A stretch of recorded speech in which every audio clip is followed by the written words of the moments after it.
We are gathered here to fill you with fear and give you a treat for your ears as we invade your mind with our scary rhymes and some tales that can be gory.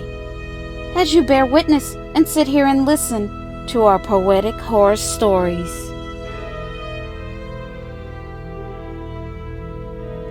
I am your host and narrator, Gloom-Pan. I hope you are here to have some fun. I have here with me 3 stories told poetically for you to enjoy and consume. So please feel free to turn up your volume. We are here every Friday to play with spooks and shades to parade their display. So boys and girls, get ready for a journey into our world. Grab some popcorn and some snacks. Get comfortable and relax. And do not forget to like, comment, share, and subscribe. It is free. It won't cost you anything. And please hit the bell. With that said, now on with tonight's tales.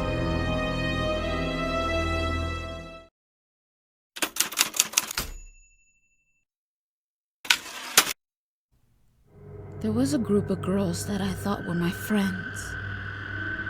At first, they were sweet and kind to me. They treated me with respect and with some dignity. But now, I see that this was the plan. One day, they turned on me, and I became the target of their aggression and hate. They would bully and say nasty things to me because I was a bit overweight. It was a strong intensity of malice and brutality, but it was just so much I could bear. One day, they cornered me, and the leader of the trio grabbed me and cut off all my hair. They would kick me and step on me with the heels of their shoes. They would pull mean pranks on me, like holding me down in the pool till my face turned blue. I don't know why the school would let them get away with all the mean stuff they would do. They would turn away like they didn't see all the bad things that they were doing to me. But today is the day I will turn it back on them.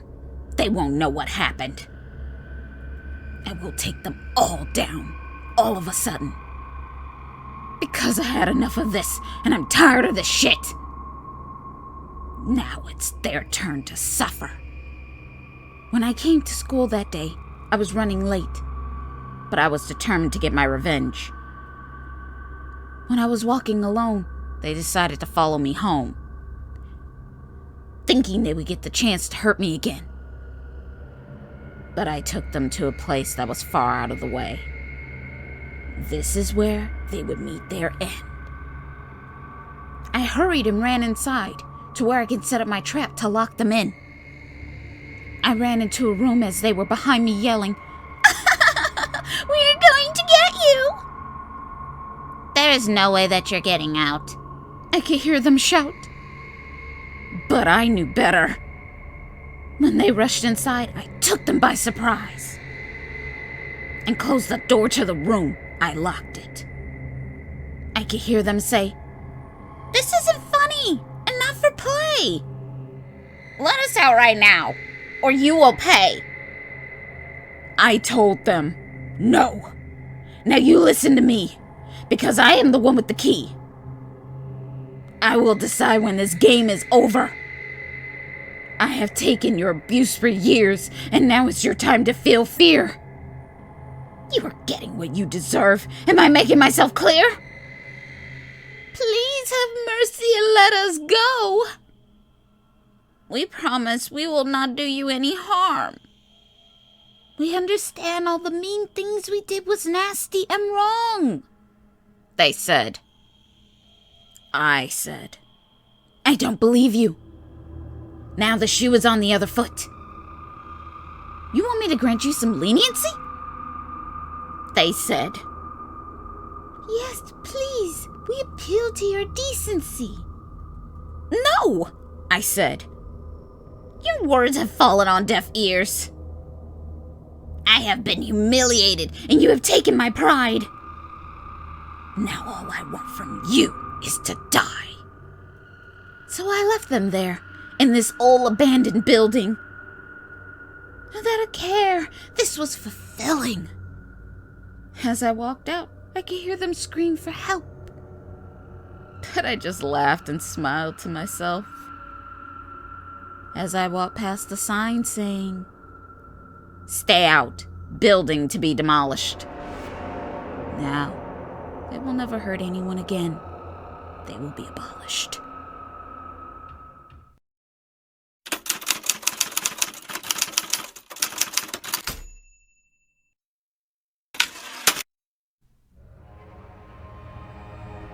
Something is quaking and shaking beneath my feet. The ground is swelling, starting to open, and it's about to swallow me. Everything is moving and vibrating my insides. I ran as the street split and cracked as it started to divide. I start to panic as I'm running all about. All I know is I need to get home to make it to my house. Everyone is screaming and shouting. Cars were screeching, crashing, and halting. It's madness and chaos everywhere you see. It was unreal, so hard to believe. It felt like the wrath of God, like the end of the earth. Everything falling around me with no return. Something is coming from the core of the planet, clawing its way to the surface as the ground is expanding. When it finally broke through, it was free. It was taller than the trees that's surrounding me. It stood over 50 feet, such a sight to behold. It opened its mouth and started to roar. It was a hideous, green, and scaly creature. It looks like it used to be an alligator. Now, it's a monster from a drive-in double feature. Around its body, it radiated a strange glow, like it walked through a toxic radiation flow. I wanted to run and to hide and find a safe place, just anywhere far away. But I just stood there with my mouth agape. I was gawking instead of moving to escape. The monster started moving, destroying everything it came in contact with. The army showed up, and they were ready and well equipped. They wanted to take down this invader quickly. But nothing was working. We needed a miracle severely. The monster was causing so much havoc. If it keeps going, it was going to wreck our whole planet. It seemed like we were losing this fight. But then came the morning light. The monster buried itself back underground. It was all over, at least for now. Now we know that this monster exists, that it lives below us within our mist. So now, please tell me this. If it came up from inside the planet to the surface, how many more is living and waiting just below to hurt us?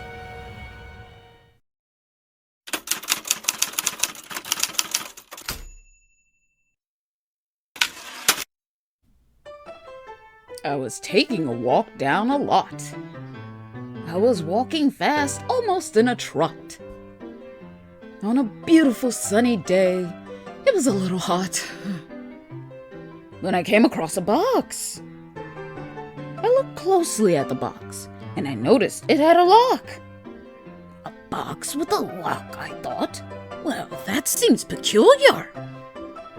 Then I heard a child's voice say, "I'm the boy in the box, and I was left here to rot. Can you please open the top and let me out?" I said, "Oh my, who put you in the box? And why did they leave you here to rot? Out on this beautiful sunny day, even though it's a little hot. And did you know there is a lock on the outside of the box?" The boy in the box said, "I don't know why they put me in this box, and I can't see it's a beautiful sunny day, but I am hot. And can you find a way to break the lock and open the top?" I started to look about, and I spotted a rock. I see a rock, I said. I should be able to break the lock with this rock. Then I will open the top of the box. I was about to smash the lock with a rock when walked by a fox. The fox said, "What is going on here?" I said to the fox, "There's a boy in this box who was left here to rot, and I'm about to use this rock to break the lock on the outside of the box so I can open up the top." The fox said, "Stop!" It has to be the reason he was placed in the box. Because who will put a little boy in a box and leave him here to rot on a beautiful sunny day, even though it's a little hot? And they put on that lock to make sure he couldn't open the top. Now, are you about to break the lock with a rock? Maybe we should call the cops? The boy in the box said, Please, mister, don't listen to that fox. And please don't call the cops. Just go ahead and break the lock so I can get out of the top. It is very hot. I don't know what I should do. I really don't want to be cruel. I feel a little bit confused. Because if I listen to the fox and leave the boy in the box that's hot to rot and not break the lock to let him out of the top, then I will feel like a clot. I decided to go ahead and break the lock with the rock when a man rolled by with a horse and cart. That was his shop. The man said, "Stop!" He said, "That is my box with the lock, and it fell off my cart. That looks like a shop." Me and the fox looked at the man and said, "There is a boy in that box, and he said he was left to rot. Plus, he is hot and wants the lock off the box so he can get out of the top." The man said, "Yes, I put him there." The fox asked, "The boy in the box isn't a boy at all.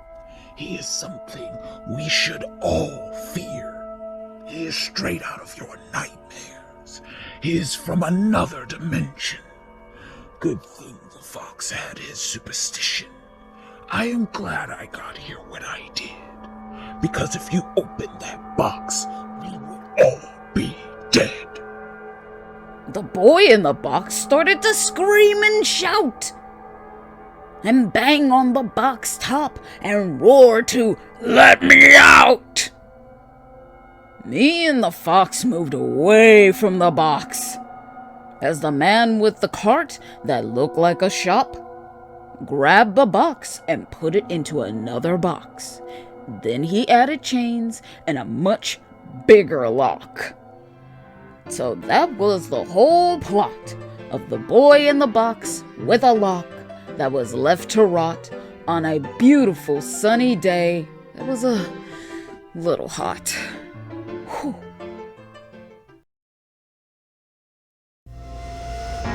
So, you're still here, and you made it to the end.